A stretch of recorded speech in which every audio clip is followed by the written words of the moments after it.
good messy day. You can find all kinds of fun stuff at the Dollar Store. Dollar General, and I'm so upset. There's this stuff called Totally Awesome.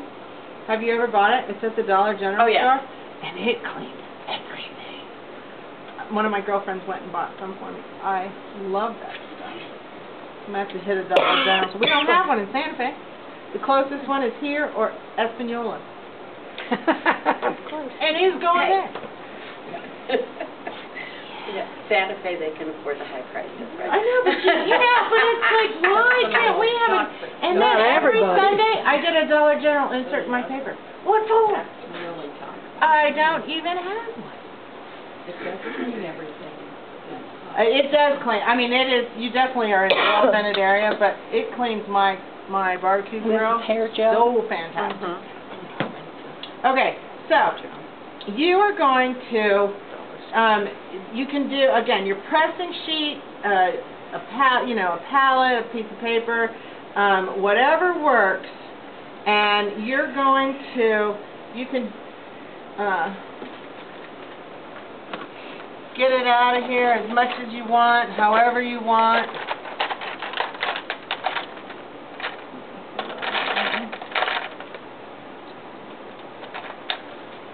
You can take your straight from the thing. Well, I'm telling you, I love hair gel. My daughter, I had to take my daughter rides horses, so we do horse shows all the time, and her hair's got to be up, and it's stuck down with 50 yards, half a bottle of hair gel. And I took it. I said, I need hair gel for this class. And she's like, for what? I don't know. So I took it, and then when I got done, I thought, well, she's not getting this bag.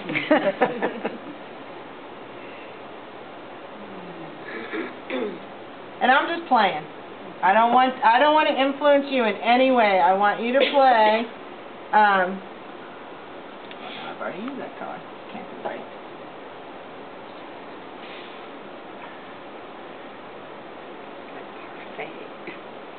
I know some of them are a lot thinner and some are a lot thicker. Yep, you have to go with your whatever, they all work, they all have a different purpose, and this is going to be gross. Oh, what is stuff? Okay, so then you can then take your credit card and you can mush it, right? Make your background. Oh my Lord. Right? Get your color, and you can see the green because it's a thicker consistency took over, right? You can scrape it away. You can do whatever you want to. You can paint it on. You can take your skewer that I gave you and you can make designs in it, and it will stay. She was really good at this. I couldn't make mine stay. And just do whatever. And then when she scraped it away, it was under. See, I can't do it. I don't know what she did. She tried to show me, but it didn't work. So just play. Get it to spread around. You can do lines, and it's going to sit there and dry. So you're going to have to let it dry. And I'm thinking this white on white was not a great choice. Maybe your muslin will be better. So take your muslin.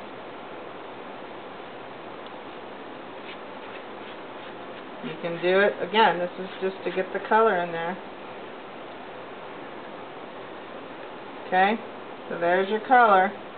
There's my background. Then you can take whatever you want and do your pen drawings. And just play. It's just the medium to get it through there. What I wanted to see is if it fed through. I don't think so. See, look. So this white on white was not a good option. It worked really good on muslin. It works great on silk. It works great on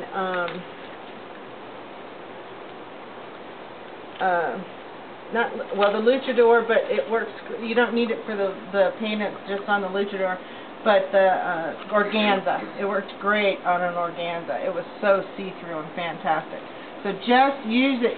Take your card, get some paint in different colors, and you can go this way and make texture and all that stuff. And then it just has to set. So this one's going to go off and set. okay? Once And it you want dries, to try. is it stiff? No, it's Or do you wash it out? It's just really malleable. You can wet it down if you want to. It just smelled really good when we ironed them. The same with the shaving cream. I'm like, ooh, the shaving cream smells really good.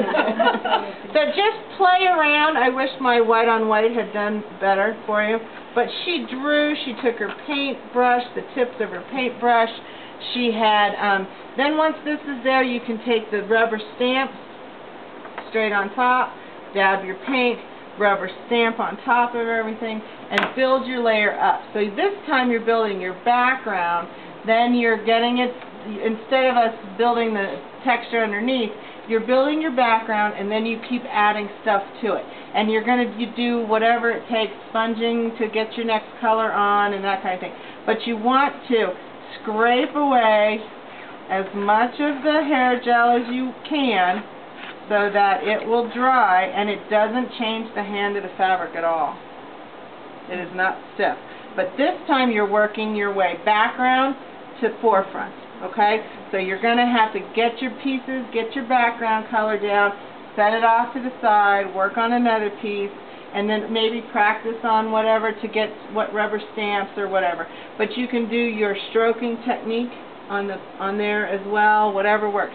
This way, though, you're working backwards, or a different way, background to the front, okay? Whereas that one, we're working the stuff, and then the background is last. And you said that works really good on silk? Yeah, you can use, the hair gel is a medium for all of it. All of it. Now, when you had it on very, very thick there, could you take a rubber stamp into the thickness and kind of No, pull off the gel... The gel doesn't actually, it doesn't actually, wouldn't hold the thing. Albeit, I suppose, you know, she had to scrape it all off and get our background, and then we let those dry, and then what she had us do in our class was we made all these backgrounds. We played with all these different backgrounds. Then they went off and dried. And then the second day after they dried, we started building more things on top. Now, I was talking about when it was really thick, so you put a rubber stamp into it to pull it out. I don't know about the hair gel setting up to do that. It sets up on your hair. Okay. But again, if you wash it, the hair gel's going to come out for sure. But if it's a wall hack, to give you that paint texture, I don't know. You'd have to probably experiment. And that would probably be something where you're going to let it sit at home for 48 hours to see if it really does set up. But there are so many other things that you could use. There's fabric, there's paint mediums that you can use. There's the Liquitex medium fabric that gives you more texture, and that you could actually probably do it with setup. But the one thing about the paint mediums is a lot of times it makes it stiff. It almost looks laminated when you get done. So you've got to know that that texture's not going to be there, you know. But this is a great way to get, the same thing with the PVO in the water. It's just a great way to get a background. It's a great way to get that perfect color. If you're an applicator, how many times have you ever said, I need that leaf, I need this leaf to be this color. You go to your paints, you mix it till you get that color, and you put it on, and then you have that color. And it can be anything, you know, gray, white, whatever works to get that same exact color. So that's the other reason I like to use these paints, is I can make my own, the exact color I need. And a lot of times I work at 11, 12 o'clock at night. Well, there's no store. Well, I have a key to the store, but technically there's no store open. And, you know, it's nice to be able to just say, you know, I really need this color. And I'll just grab some PFD fabric and be done. And make my own fabric, and then I can do whatever I want to on it. So I find it very helpful, especially when I'm, you know, art-wise, I find it very helpful. I use it all the time to make my own fabrics. And a lot of times, I like to make my own backgrounds. I have to say, I probably make my own backgrounds the most, so that I can then build on top with other print fabrics that I bought at stores. Okay? But just, you want the first? Oh, come on. Somebody has to want the hair gel.